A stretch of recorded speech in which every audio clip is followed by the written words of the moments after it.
Buyraklar haqida nimalarni bilasiz? Uni qanday tuzilganligini-chi? Keling, bugun buyraklar haqida gaplashamiz. Tasavvur qiling, katta futbol maydoni hajmidagi marli. Uni qatlab bir mushtdek holatga keltirilgan. Ana shu marlining teshigi nano o'lchamidagi teshikchalardan iborat. Har bir teshikchani oldida bitta kulbachkovoy apparatcha, qonni filtrlaydigan maxsus bioapparatcha turadi. Organizmdagi suvsizlikdan toksinlar, zamburug'lar, parazitlar hisobiga ana shu kulbachkovoy apparatchalar asta-sekin ishdan chiqa boshlaydi.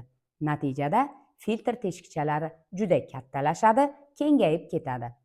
Bunday teshikchalardan hujayralarga borishi kerak bo'lgan oziqaviy moddalar, ya'ni oqsillar, minerallar, fermentlar ham chiqib keta boshlaydi. Endi qon yaxshi filtrlanmaydi, tozalanmaydi. Peshobda oqsil ko'payadi, buyrakda tuz hosil bo'ladi. Ular yallig'lanadi. Filtrchalar ishdan chiqa boshlaydi. Organizm juda mukammal va aqlli mexanizm. Endi tanada suv yetishmayotganligidan u o'zining qora kuniga suvni zapas qilishni boshlaydi. Bu degani tanada suv yig'ila boshlaydi. Oyoqlar, qo'llarda, tizzada, qorin pastida turli xil shishlar paydo bo'ladi. Bunday holatda shifokorlar suv mumkin emas, ichmang deyishadi.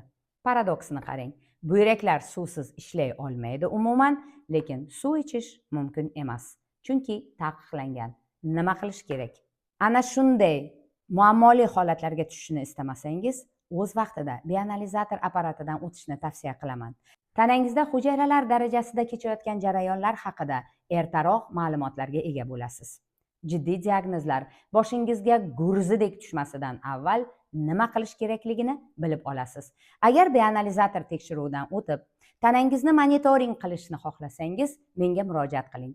Men sizga yordam bera oladigan mutaxassisman.